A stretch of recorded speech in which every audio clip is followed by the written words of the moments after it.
Well, the return of displaced Palestinians has begun, but the challenges of recovery will remain for decades. 2 years of Israeli attacks have injured nearly 170,000 people. Thousands require long-term rehabilitation and treatment.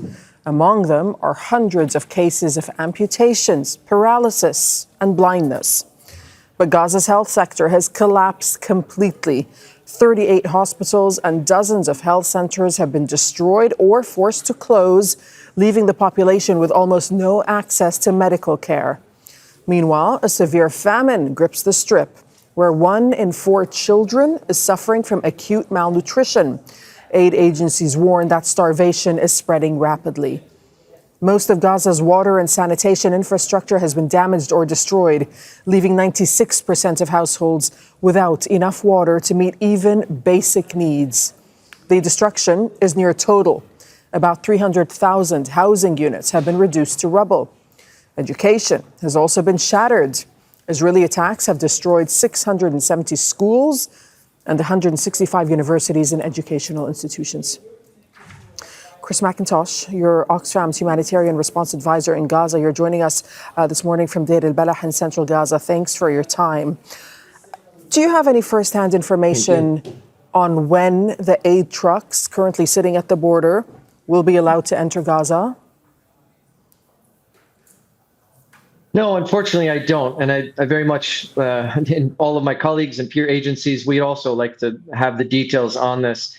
Per points 7 and 8 of the 20-point plan, aid is supposed to flow in as soon as there's an agreement. Well, we have an agreement now. What we don't have is any accurate data on when that aid is supposed to come in at all. But we are eagerly awaiting it for certain.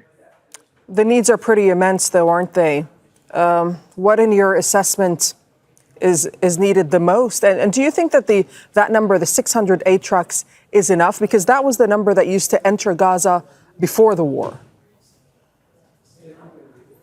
Yeah, indeed. And let me just take that point first. There's no exact science to defeating a famine. There's no exact science to how we alleviate this down to metrics such as number of trucks. 600 is a massive improvement on the roughly 100 that have been coming into the Strip since May of this year. So I can't tell you exactly how much, but that would be a huge improvement.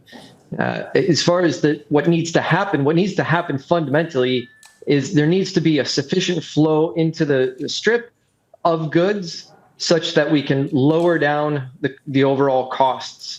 And that the cost of goods, the cost of food in particular, nutritional food ideally, is within the reach of the average Gazan. That's what needs to happen fundamentally. The situation right now is such that the purchasing power of the average Gazan is not enough to access the market right now. So anything that's going to bring that down, that's going to stop the looting of aid trucks and other trucks that are coming into the Strip, that's going to be a monumental achievement from a humanitarian perspective. And in terms of the priorities and what's needed the most, is it possible to say? As your reporting demonstrated, there are so many needs right now that are absolutely critical, from medical care to water, as was mentioned, and food itself. So it's such a catastrophe that it's very, very difficult to prioritize them. Everything is needed, and it's needed at once. In terms of when the aid starts flowing in, is there coordination between organizations like yours and the Israeli authorities as to how that actually happens once the borders are open, once the gates open? There is coordination. Yes, it's less than ideal. The Israelis make it such with their Byzantine bureaucracy such that we are wholly beholden upon them. And we're wholly beholden upon their complicated mechanisms.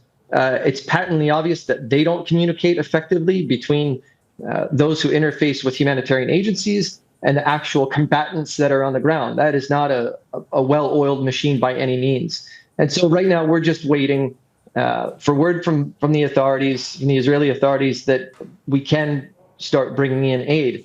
As far as agencies specifically, for example, Oxfam, we have no visibility right now on what we can bring in due to this bureaucracy, due to the standard, very trite lines that we're getting about why aid isn't allowed in, why we can't bring it in. We're not authorized, or certain items aren't authorized.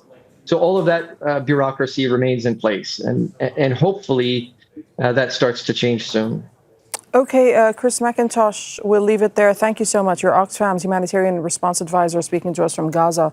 Thank you for your time. Thank you.